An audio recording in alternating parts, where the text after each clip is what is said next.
Welcome, everyone. Good afternoon here in Toronto on this glorious Wednesday. My name is Stacey M. Buchanan. I am the Marketing and Content Manager here at BIPOC Executive Search, and I'm here with my fellow colleagues, Melissa Sumnott and Shirley Lay. Today's topic, we are going to be diving into women, work, and mental health. Now, before we start, I would love to get into my land acknowledgement. And I would love to start off by saying that I humbly acknowledge that it is a privilege to work, live, and learn on the ancestral and traditional territories of many Indigenous nations, including the traditional territory of the Anishinaabe, Huron-Wendat, and Haudenosaunee nations.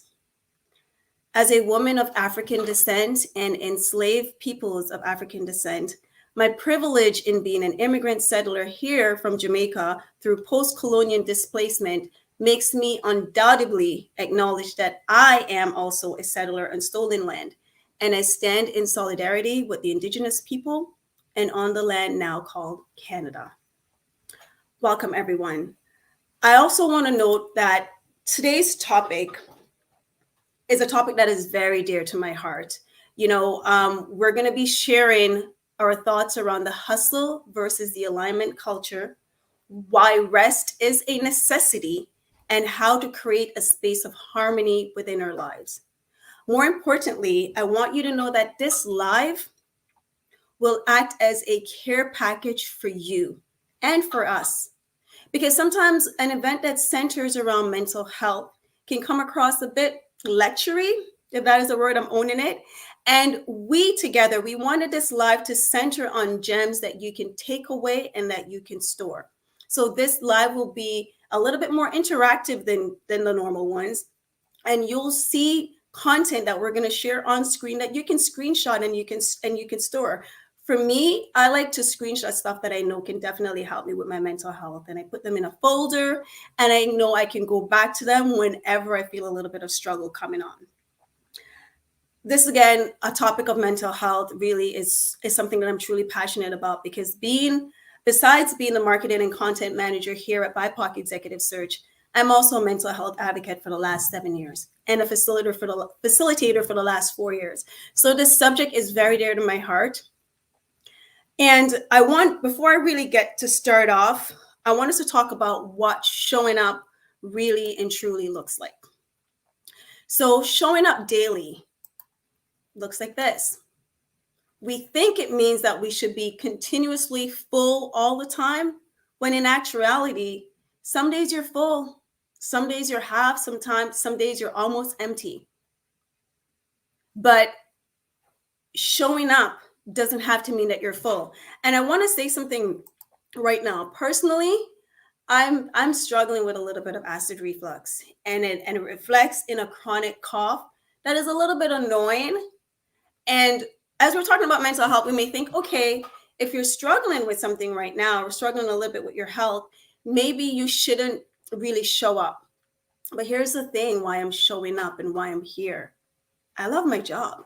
I really do. This is not an advertisement for BIPOC Executive Search. I truly do love what I'm doing and love what I do. And being here centers and grounds me. And it's really important for me to feel grounded. I know I'm talking a lot, but before I get into it and before we talk more, I'm going to pass it over to my colleague, Melissa, who is going to take us through a body scan. Thank you so much, Stacey Ann. I really appreciate that. I will say, when I came on screen, I was jamming to the video you had created and the music. I was kind of doing one of these. So I appreciate that. And just wanting to touch on before we go into the body scan, around that showing up even when your cup isn't up. I love that. Some days I'm 3/4 cup, some days I'm half cup. And so I really appreciate that. Showing up doesn't mean you have to be like this positive person all the time. In fact, toxic positivity comes into play there, where it's not really expressing the full human spectrum of emotions. As we dip into this body scan together, I'm going to keep my eyes open, but I invite you to close your eyes if it feels good for you in this moment.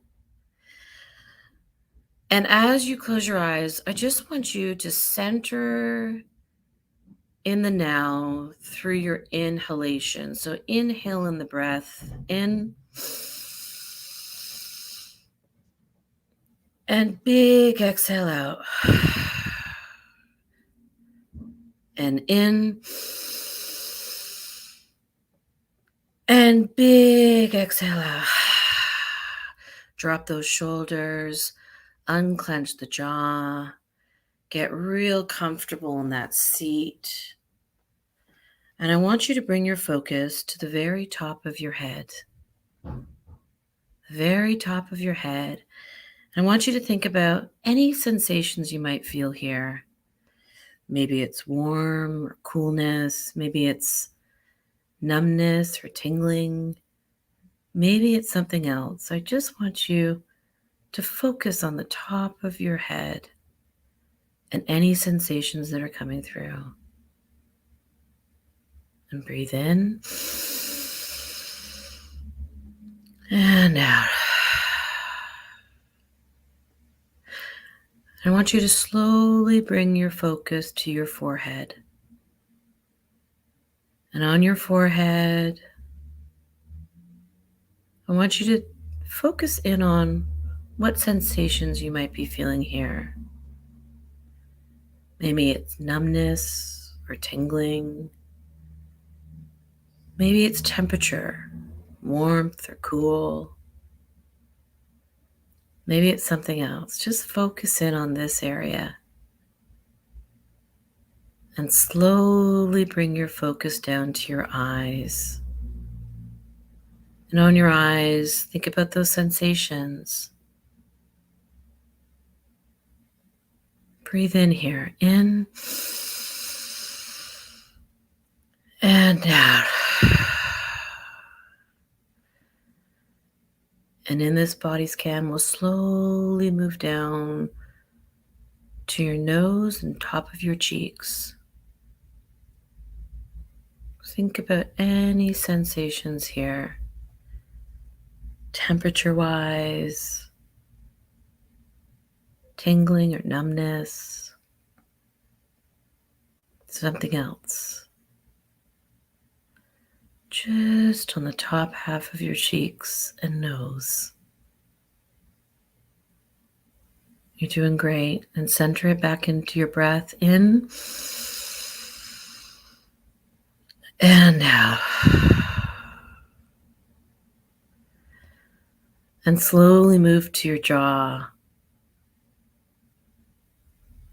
Focus in on any areas in the jaw and mouth area of sensations. Maybe it's tingling or numbness, tension or temperature. Just focus in on what you might be feeling in this area of the body scan.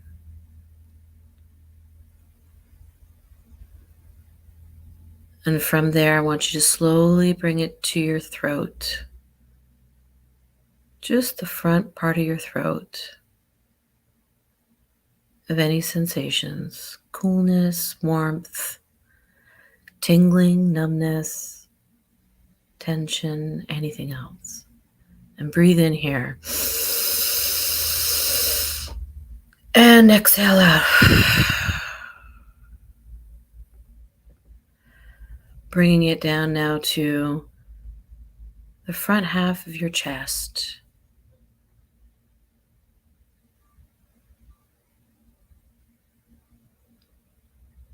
The front half of your chest and your shoulders. Think about any sensations that you're experiencing here. Maybe it's temperature or tension. Maybe it's numbness or tingling. Just breathe in there for a moment. In. And big exhale out. Bringing your focus now to your belly button and belly. Thinking of sensations here. Any tingling or numbness. temperature or tension. And breathe in here, fill that belly up. And big exhale out. Bringing your attention through the front of your thighs and shins. And thinking of any sensations you might be feeling here, tingling or numbness, warmth or cool. Just focus in on this area for a moment. And breathe in here. In and out. Over the front of your feet. Front of the feet. Any sensations, tingling or temperature, coolness or warmth. Anything else at the front of your feet. And in and out.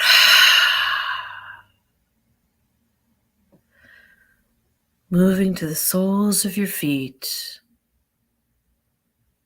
The soles of our feet. Think about any sensations here. Do you feel numbness or tingling? Maybe it's something else like temperature, warmth or cool. The bottom of your soles of your feet.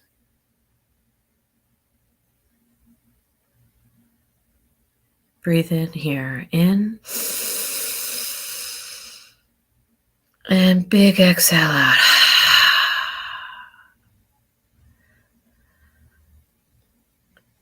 Bring your attention to the back of your calves now and the back of your thighs. Any sensations here, coolness or warmth, tingling or numbness, or maybe it's something else. Just in the back of your calves, up through the back of your thighs.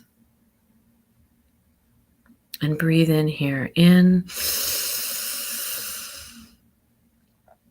And exhale out.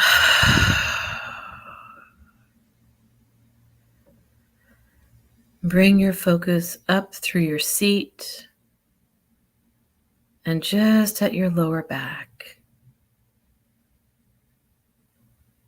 Any sensations here, numbness or tension, tingling or temperature. Breathe in here.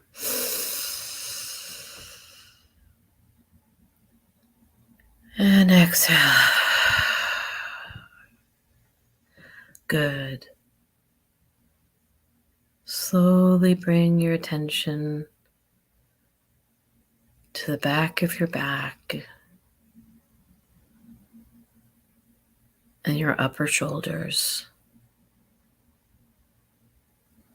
Any sensations here, tingling or numbness, tension, coolness or warmth. The back of your back and up through the back of your shoulders. Breathe in here, in and out.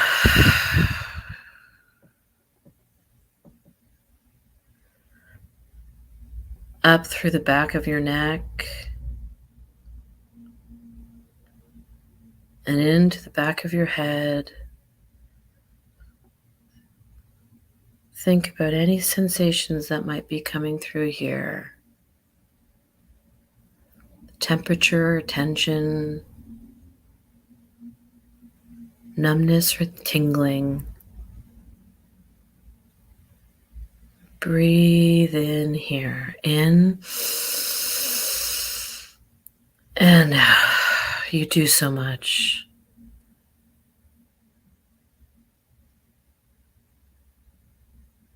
back to the top of your head.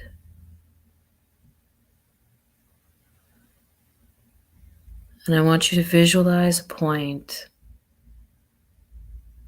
up in the sky, as high in the sky as you can see it. And it's ascending with the glimmering, glowing, loving, welcoming light over,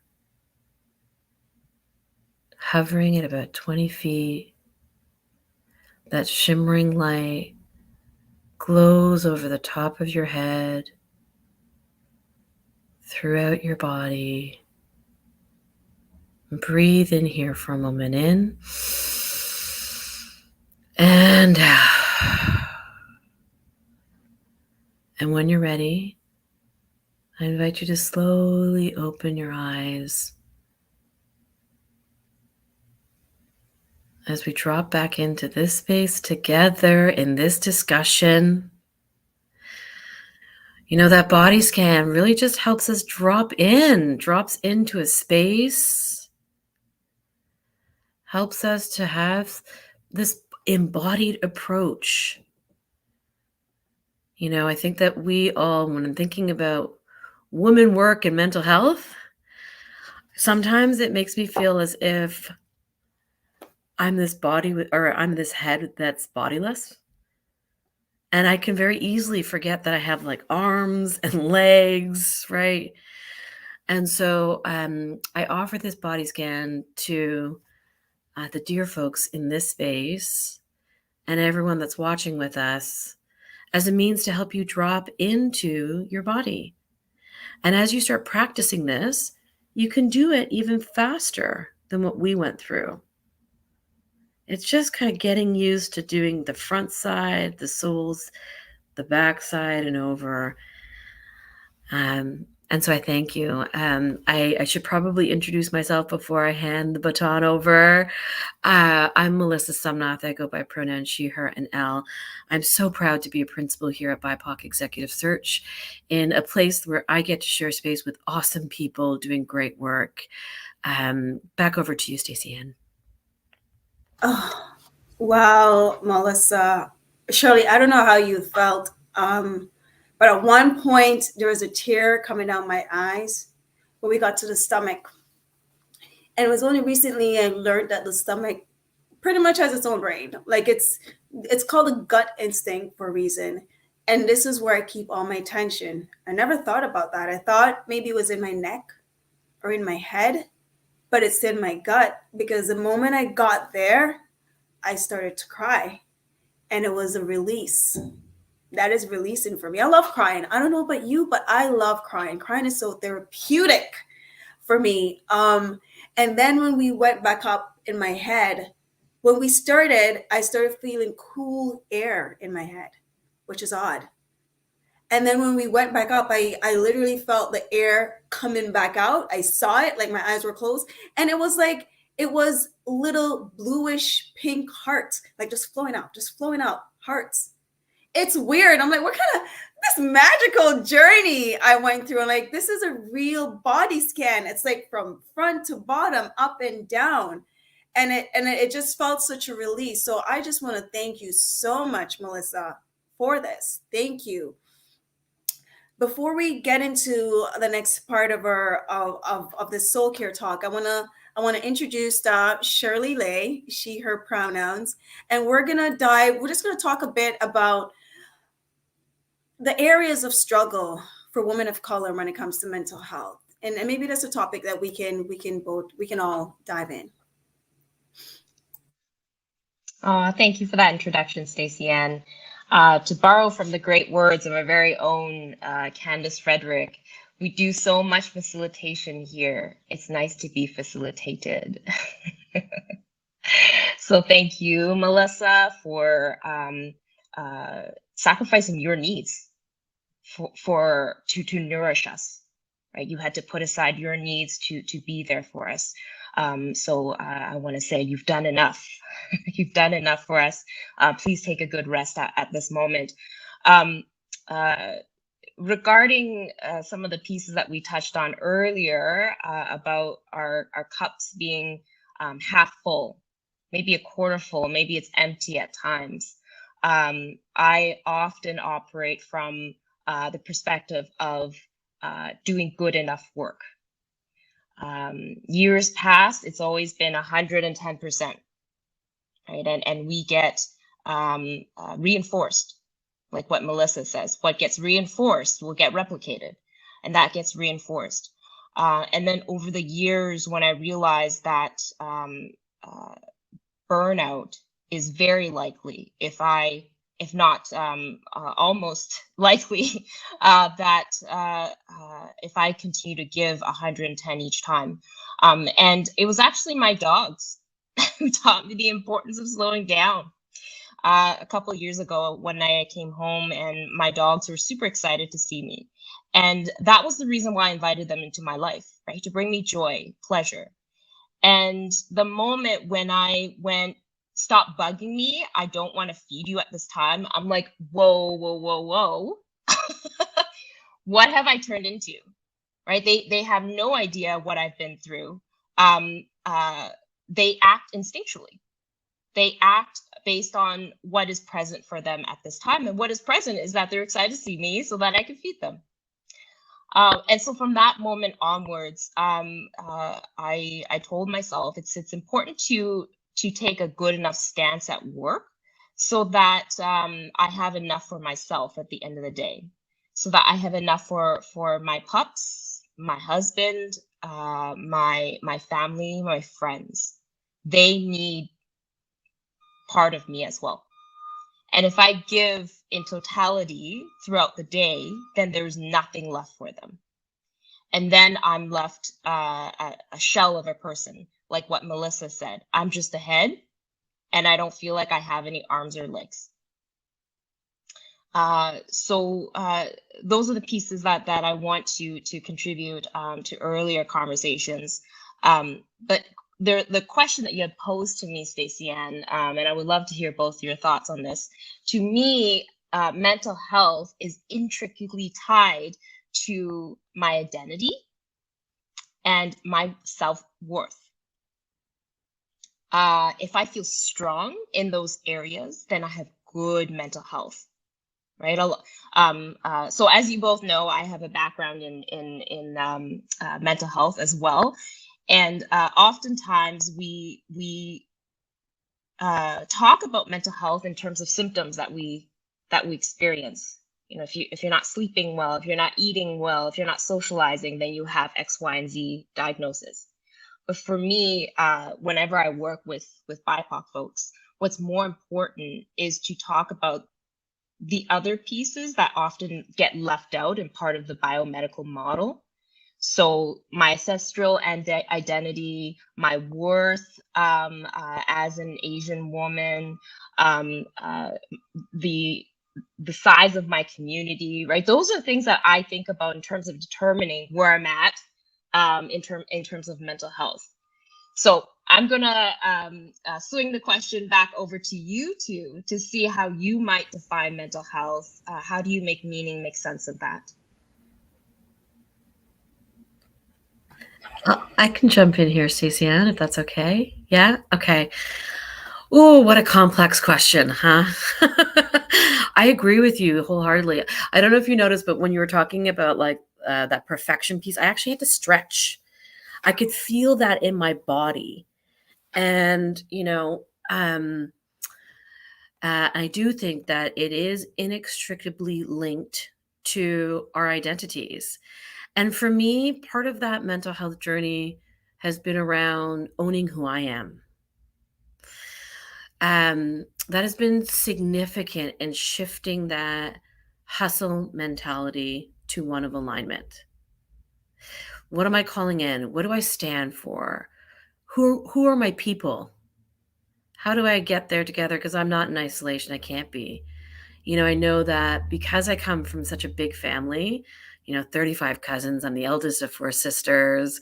I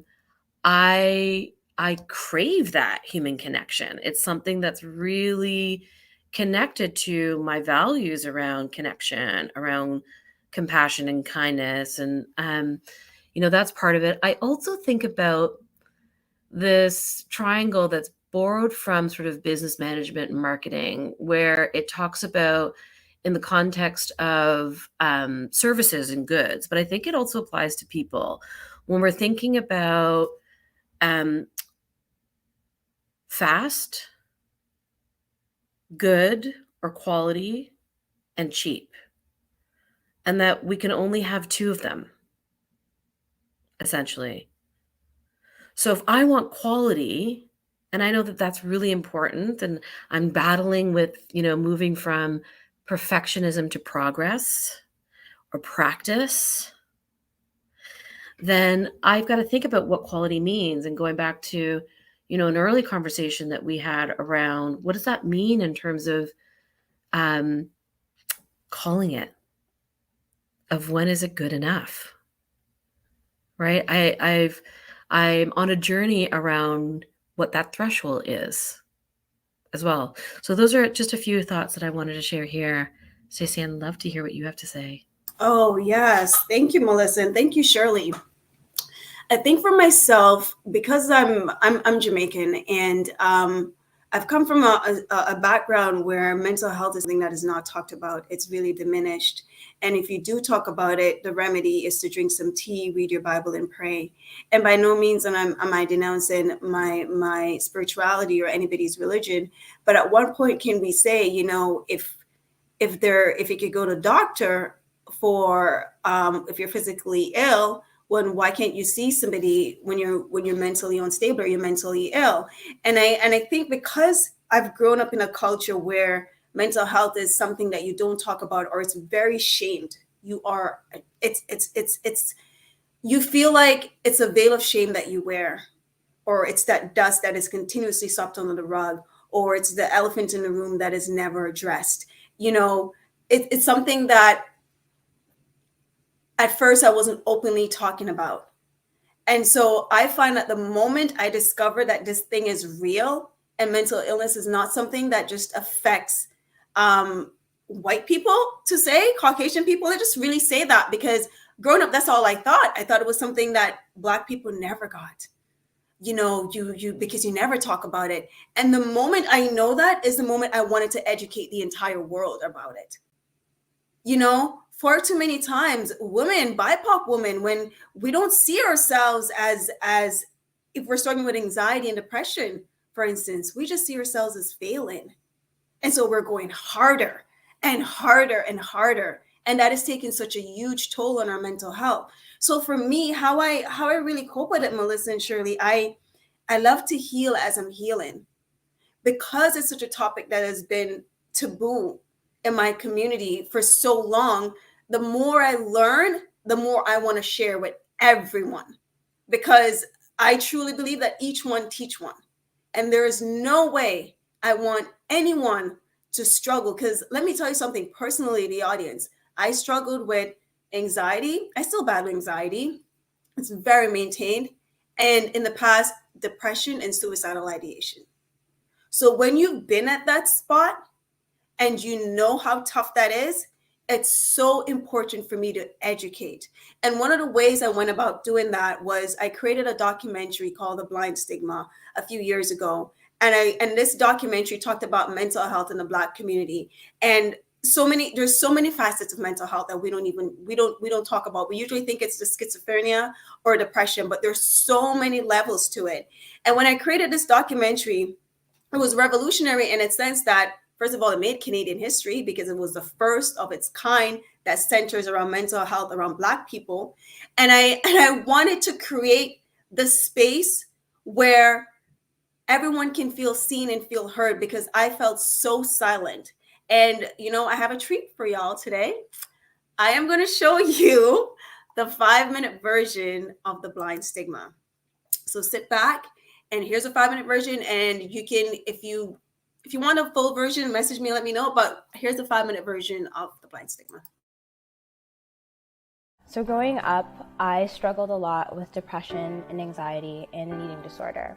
I think why it's hard for me to talk about just struggling with body image and being at a point where I was actually taking diuretics, trying to starve myself, in the Black community, you say eating disorder and people just think, no, that's not a Black girl thing, that doesn't happen.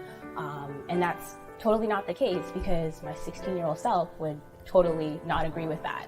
You know, growing up as a young person without a father figure, you never know where your niche is in this world.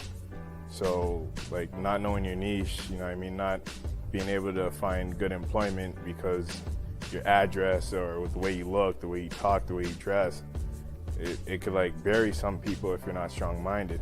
High school are pretty much the worst years of my life. And this is where my mental illness really began to take form. In grade 9, my freshman year, when most kids were having the time of their lives, I was crying myself to sleep most nights and waking up pretty much every day hoping to die because of the drama that followed me around everywhere. When I was 17, I got pregnant by my boyfriend, who also impregnated 2 other girls in our school.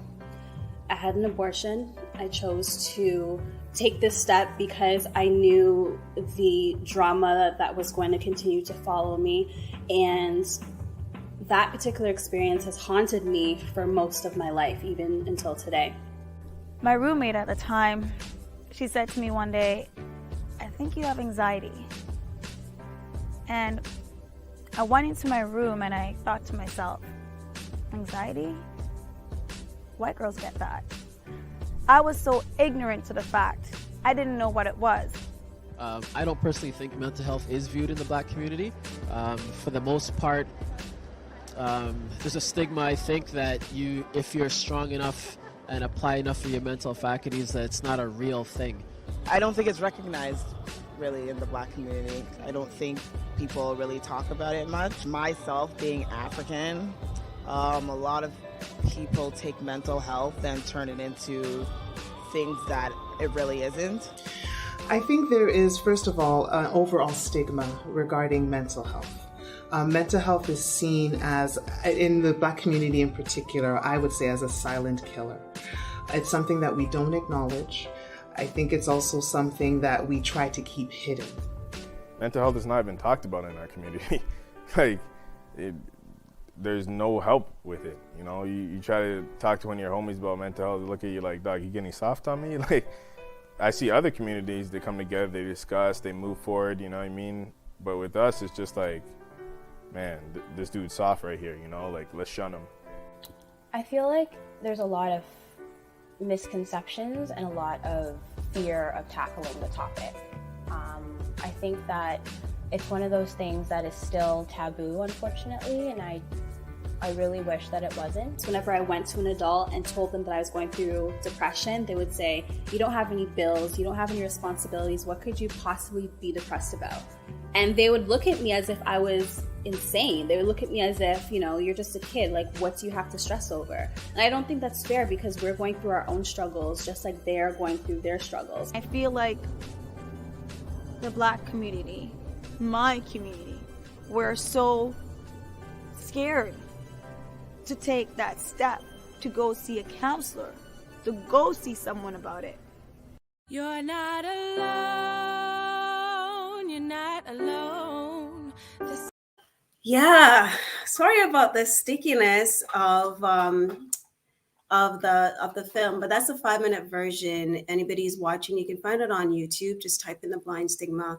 But this documentary, what I wanted to do, I wanted to center around different stories and how mental health is viewed. So I didn't want it to just be about my story. I wanted it to be about how mental health is viewed differently. And so we put this project together back in 2014, and then it was launched in 2015. It was screened in 2015. So that's a little bit about it. And so to reiterate back to you, Melissa, I feel like I can't talk right now. I got a little bit of anxiety seeing my film stick, but I love to heal. The more I'm healing and the more I'm learning, the more I want to teach. Because for too long, it is such a taboo. And when we talk about women in general, we talk about mental illness and how we carry it. It's something that sometimes we want to talk about it, but for the most part, we kind of think that we are the only ones that is going through it. And so we can sugarcoat it, but, and then there's a shame because as a woman, you're supposed to have it all together. You're supposed to cater to everyone. You're supposed to have and be a caregiver to everyone. And sometimes yourself is last. And so you wanna present this facade of you have it all together. But what does having it all together really look like? And do you think that we all have it all together every single day? We show up and we have it all together. That's why I show the image of what showing up really looks like. And I want you to know it is okay to not be okay.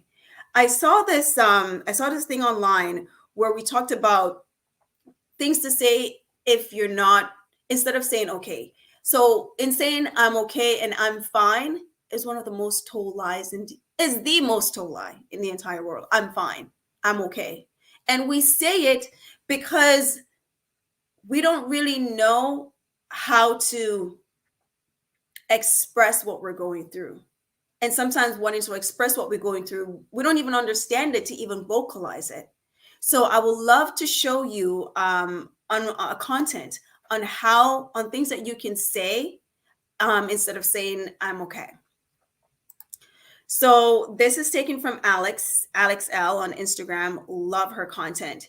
And there are things that you can say like, I'm sad and I need support. I feel terrible. Can I have a hug? I'm feeling lonely. Can we go for a walk together? I am scared and frustrated. Can you come over and sit with me? Are you open to a phone call? I'd like to share how I'm feeling with you. I'm not okay today, but I do not need you to fix things. My heart is heavy. Can you send me some loving energy? I am feeling uncertain. Do you have any words of encouragement for me? I'm upset and overwhelmed. Can we talk? Can we make time to talk later? I love you, but I'm not happy with you right now. I need some space.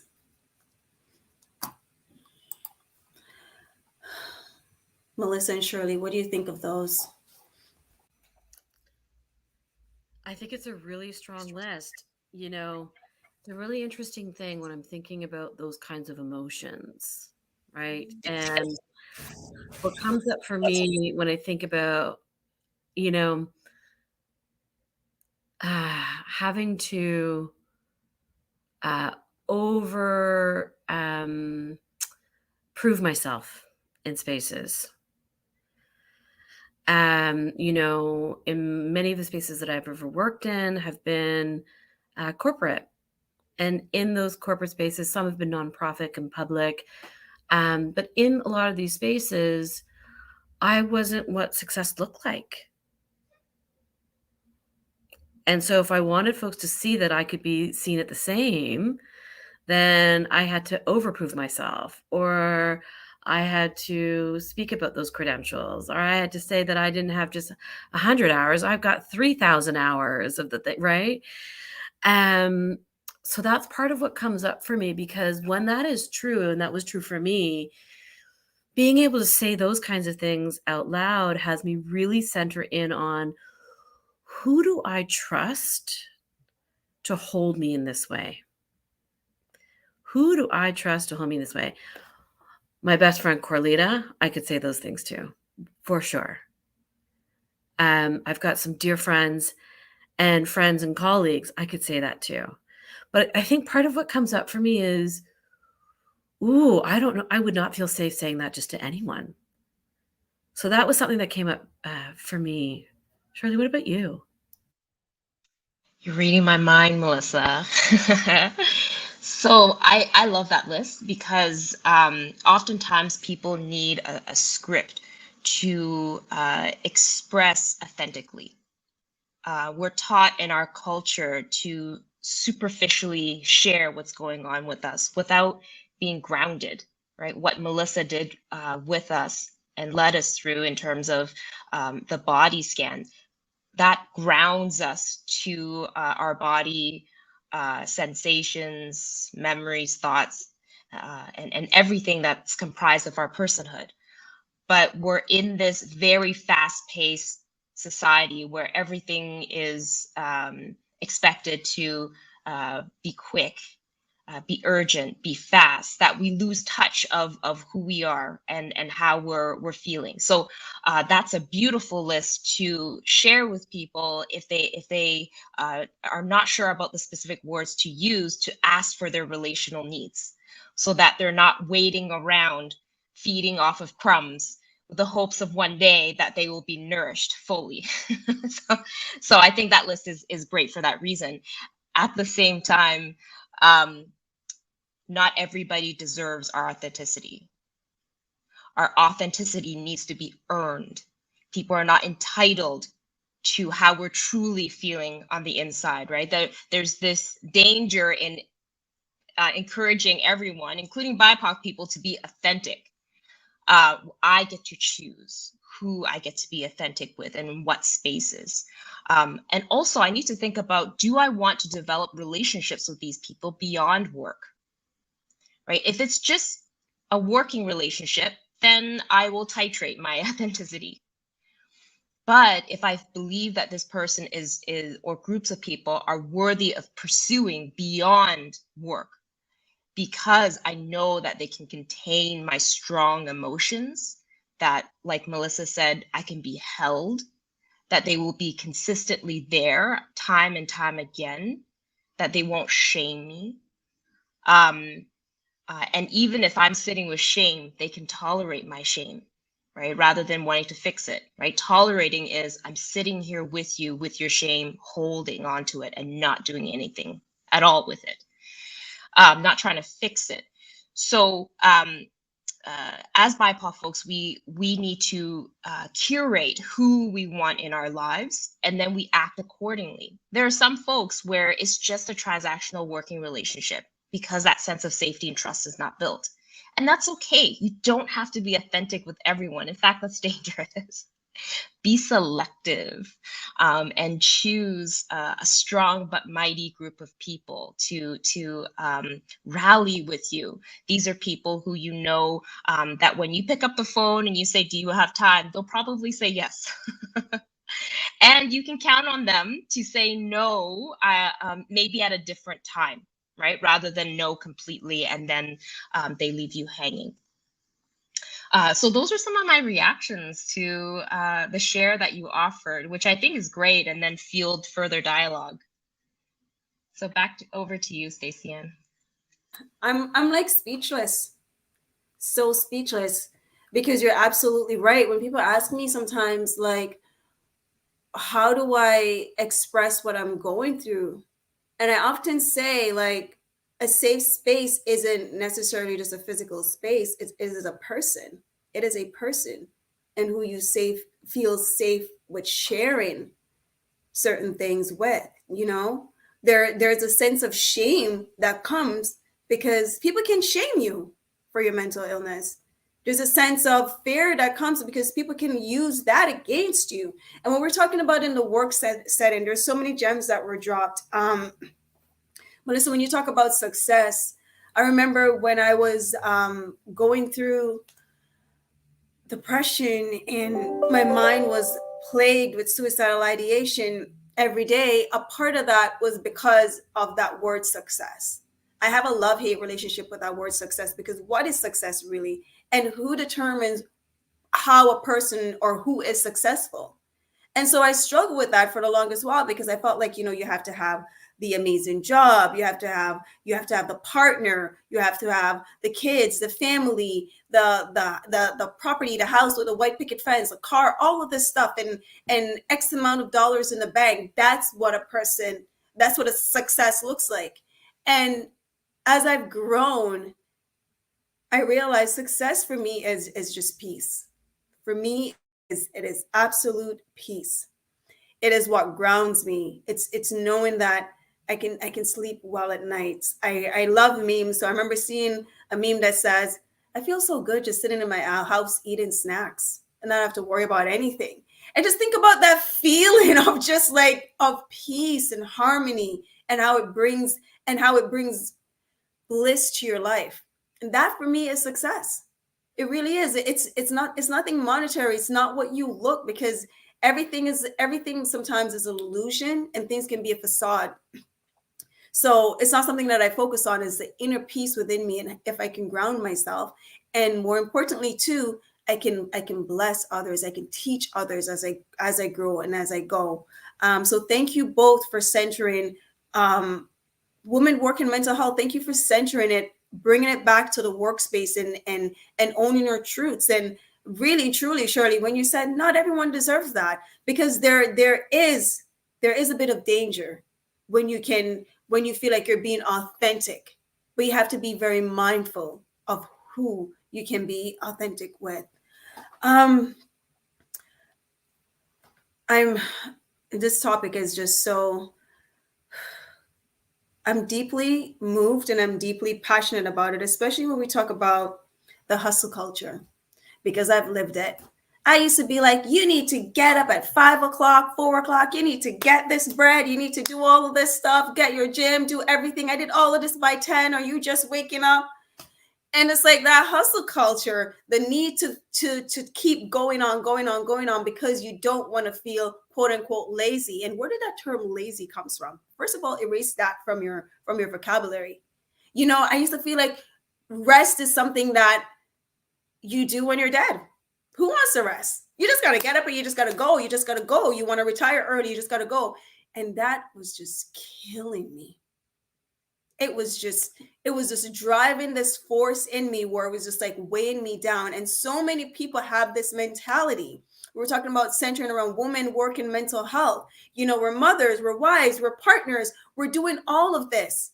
And we sometimes don't even take a break or even recognize what is happening to us. Like I said, we think we're failing, so we keep on going. And this hustle mentality, it's such a blatant assault on your mental health. And you don't even know it, because you feel like, and capitalism pushes it because you feel like you have to keep going.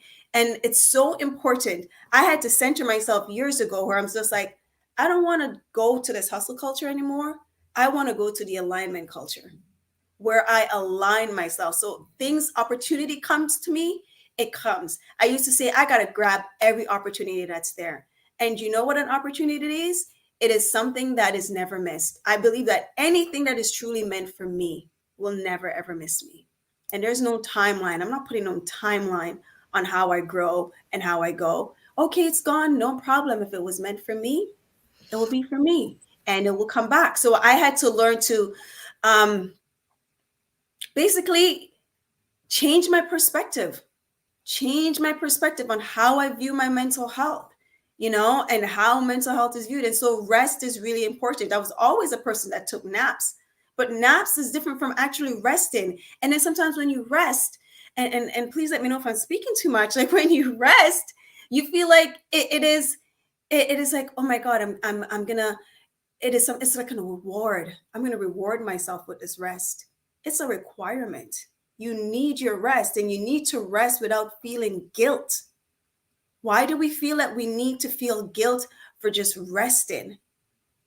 I had to unlearn all of that and to relearn the fact that I need to rest, the fact that my ancestors have done enough, the fact that nothing misses me. Ain't nothing in this world that's meant for me that's going to miss me. It's never missed me. It will never, ever miss me. The fact that peace is my success. My grandmother used to say, I feel like I'm going to put on my Jamaican accent. She used to say, when you can't sleep good at night, that's the best thing in the world, when you can't sleep good. And that is resting. When you can sleep good at night, so you don't have to worry. You're not waking up worried about anything. Just think about that. But I'm going to pass it over to my beautiful colleagues over here. Anyone wants to jump in? I'd love to just quickly jump in here, just in terms of, when I think about what you're talking about, the hustle culture and that need to outdo or outperform, I have to remind myself that, I've been there and I was comfortable. Nice couch. I had the nice, I was comfortable, but I wasn't happy. And so that is really a definition. I'm not saying that I'm happy all the time. That would be, I think, unhealthy for me if I was just happy all the time. But I think it's about deciding the pieces that do fulfill me, and that a part of it is absolutely the work that we do here, for sure. And then there's other parts, like the comedians that I love, or I love making people laugh, right? Like there's so many other parts of me that make up who I am, that fulfill me, and making sure that I'm feeding all of those, or I'm trying to sort of fill up my cup in those ways as well. It can't just be about work. Love that, Melissa. And you're already giving the audience members a sneak peek in terms of the care package that we're gonna share with everybody. But before I go into that, Stacey Ann, I need to witness you. I wrote down 4 quotes from you that really resonate with me. And hopefully someone on our team will write this down and publish this in our book. Yes. Alignment versus hustle culture. I love that. Yes. So align what you do with your values. Yes. I was meeting with a good friend of mine, and she said, "Why do you do what you do?" So I told her, and then she asked again, "Why do you do that?" And I told her, "Why do you do that?" And I told her, and then she drilled out all the way until I told her something that made my voice cracked. Right? That meant that it touched me. And she's like, "See, you see that is why you do what you do." And I'm like, okay, lesson learned. So alignment, important. Rest is not a reward, but a requirement. I just love the alliteration in there. There's a whole bunch of R's. It helps people remember. Our ancestors have done enough. When I was watching you talk, you were emphatic with your hands to talk about how capitalism and hustle culture, it like slaps on our body essentially, right? The lashings that our ancestors used to receive the moment they decided to rest, or they needed to rest because they couldn't work anymore, right? And so it lives in our bodies, and we can see it through our actions, our postures, our body language. All of us here are living based on legacies that our ancestors have passed on to us in terms of this is what it takes to survive. At the same time, we are at a place of greater safety, but our nervous system doesn't know that, right? So we need to teach our reptilian brain to say we're actually safe, at least in this moment here. Right? I'm with good company, so I can rest. I can settle into inner peace, if only for this one moment. And the last thing is, you didn't say it in this way this time, but you said it in this way last time. Peace is my paycheck. Peace is my paycheck. Yes, and now we add to that, Shirley, because I don't want no stress money. I don't want no money that's gonna break me down and stress me out. Peace is my paycheck, and it's like I used to say, I'm booked busy. I'm busy. No, I'm booked and peaceful. I'm booked and peaceful. I know we have 6 minutes left to go, but we have a care package that we will love to share with you. And maybe Shirley, you want to narrate it as I show it up on the screen? Love to.